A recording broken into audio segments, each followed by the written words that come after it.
Assalamualaikum warahmatullahi wabarakatuh. Perkenalkan, nama saya Nandika Putra Yuda Pratama, NIM 2017-443, mahasiswa Fakultas Hukum Universitas Muhammadiyah Malang.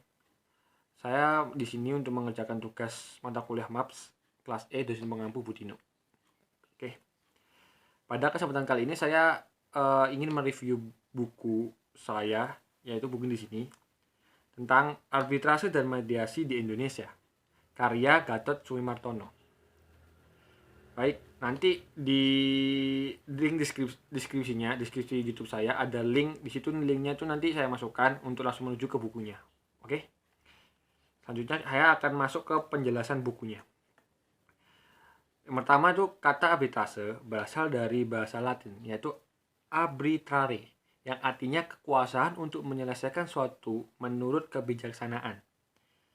Maka, jika dikaitkan istilah arbitrase dengan kebijaksanaan, seolah-olah memberi petunjuk bahwa majelis arbitrase tidak perlu memperhatikan hukum dalam menyelesaikan sengketa antara para pihak itu sendiri, tetapi cukup mendasarkan pada kebijaksanaan. Dan pandangan ini tuh tersebut keliru, karena arbiter juga menerapkan hukum seperti yang diterapkan oleh hakim di pengadilan.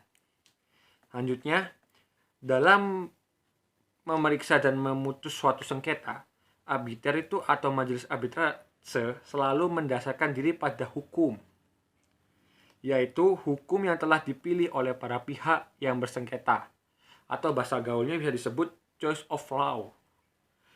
Meskipun demikian, tidak tertutup kemungkinan bahwa para arbiter ini apabila dikehendaki oleh para pihak bisa memutus atas dasar keadilan dan kepatuhan, atau bahasa gaulnya bisa disebut ex aequo et bono. Oke. Selanjutnya dalam buku ini saya review sedikit adalah tentang dalam penjelasan UU nomor 30 tahun 1999 disebutkan bahwa jika arbiter diberi kebebasan untuk memberikan putusan berdasarkan keadilan dan kepatuhan, maka peraturan perundang-undangan dapat dikesampingkan. Oke. Akan tetapi dalam hal tertentu hukum memaksa harus diterapkan dan tidak dapat disampingkan oleh seorang arbiter itu sendiri. Namun jika arbiter tidak menjatuhkan putusan berdasarkan keadilan dan kepatuhan, maka arbiter dapat mengambil keputusan berdasarkan kaidah hukum material seperti yang dilakukan oleh hakim di pengadilan. Oke.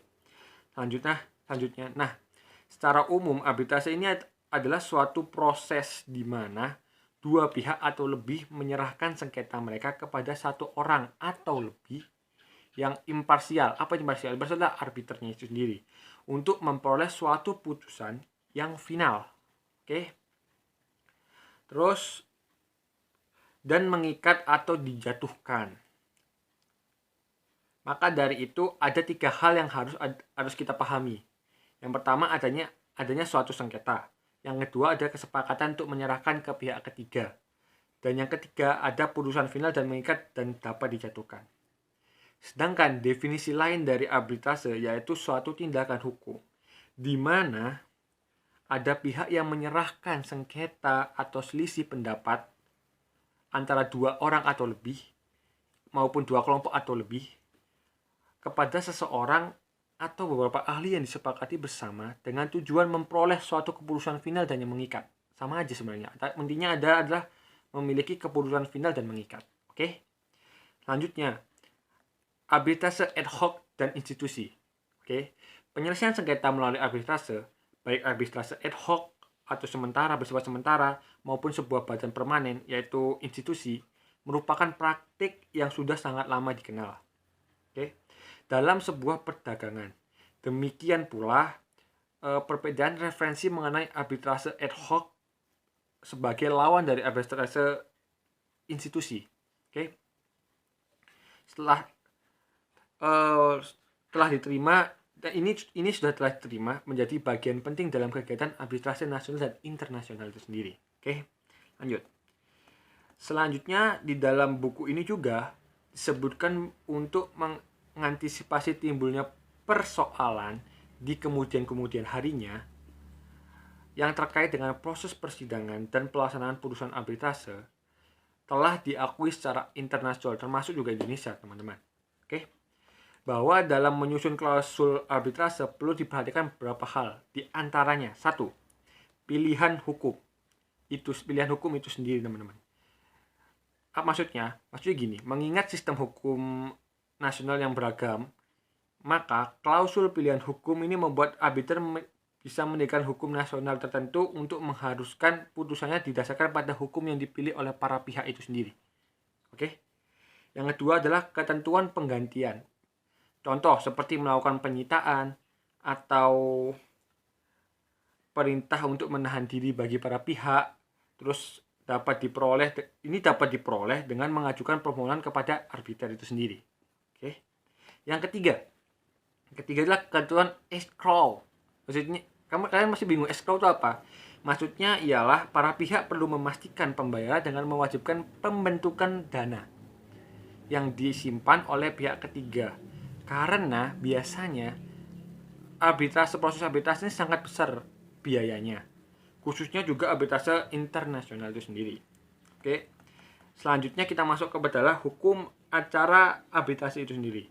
Sesuai dengan pasal 31 ayat 1 Undang-Undang Nomor 30 Tahun 1999 menyatakan bahwa para pihak dalam suatu perjanjian yang tegas dan tertulis bebas untuk menentukan acara arbitrase itu sendiri yang digunakan dalam pemeriksaan sengketa sepanjang tidak bertentangan dengan ketentuan undang-undang ini. Bisa disebut juga tuh prinsipnya adalah prinsip party autonomy. Oke.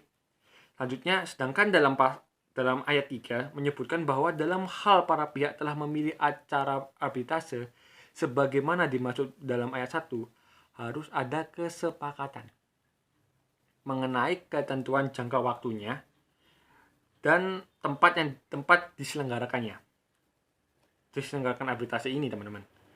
Dan jika semisal tempat arbitrase tidak ditentukan, maka arbiterlah atau majelis arbitrase yang akan menentukannya.